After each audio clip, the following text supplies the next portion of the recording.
প্রিয় দর্শক, সমকাল লাইভে আপনাদের স্বাগত। এই মুহূর্তে রাজধানীর মহাখালী বাস স্ট্যান্ড থেকে আপনাদের সঙ্গে সরাসরি যুক্ত হয়েছি। সঙ্গে রয়েছি আমি বিনায়ক রহমান। প্রিয় দর্শক, আপনি জানেন যে আন্দোলনরত শিক্ষার্থীদের যে সারা বাংলাদেশের যে কর্মসূচি কোটা সংস্কার দাবির যে কর্মসূচি, তার অংশ হিসেবে কিন্তু আজকে যে সারা বাংলাদেশেই যে শাটডাউন কর্মসূচি রয়েছে তার সেটি কিন্তু চলছে ইতিমধ্যে। আপনারা জানেন যে যার ফলে কিন্তু আমরা দেখেছি পুরো রাজধানী জুড়ে কোথাও কিন্তু কোনো বাস কিংবা যানবাহন কিন্তু আমরা তেমন একটা লক্ষ্য করিনি, এবং সেই সাথে আমরা ঢাকার বিভিন্ন জায়গায় যে বাস কাউন্টারগুলো রয়েছেন সেগুলোতেও কিন্তু গিয়েছি। সকাল থেকেই দেখেছি কোনো দূরপাল্লার বাস, আন্তনগর বাস কিন্তু ঢাকা থেকে ছেড়ে যায়নি।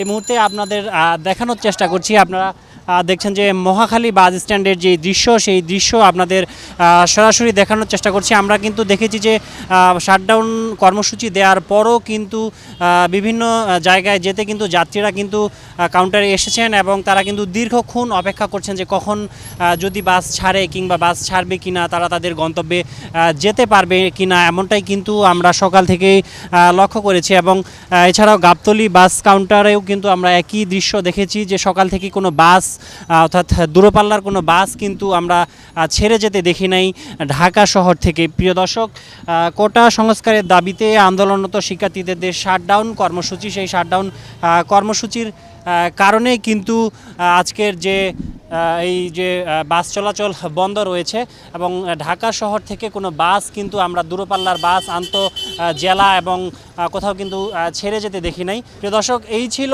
মহাখালীর বাস স্ট্যান্ড থেকে সর্বশেষ অবস্থা। আসছি, একটু জরুরি কাজ আছিল, এই জন্যে রাস্তায় বেরোয়ছি যদি যাওয়া যায় আর কি। ভোগান্তি তো প্রচুর ভোগান্তি হচ্ছে। আমরা যাবো হচ্ছে গাজীপুর, হুতাপাড়া, মণিপুর। অপেক্ষা করতে হবে, কিছু করার নাই। না, আমি তো ডাক্তার দেশ চাচ্ছিলাম কালকে। ডাক্তার দেখাইছে, পরে আজকে যাইবানি, আজকে দিয়ে যাবেন হরতাল।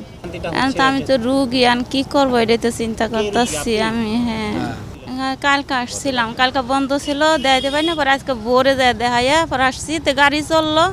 তো আবার আমার বোনের বাসায় আইসি, এনতিকে মনে করেন যান বাইরে যান দিয়ে যে গাড়ি এই অবস্থা, পরে আটকা পড়ে রয়েছে। 12টা বাজাইছি, 12টার থেকে এরকম অবস্থা।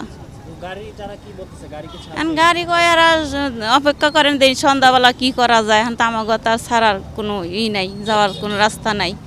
আপনারা যদি জানতে রাত্রের বেলায় দেখা যাবো, এই জন্য আমরা অপেক্ষা করতেছি।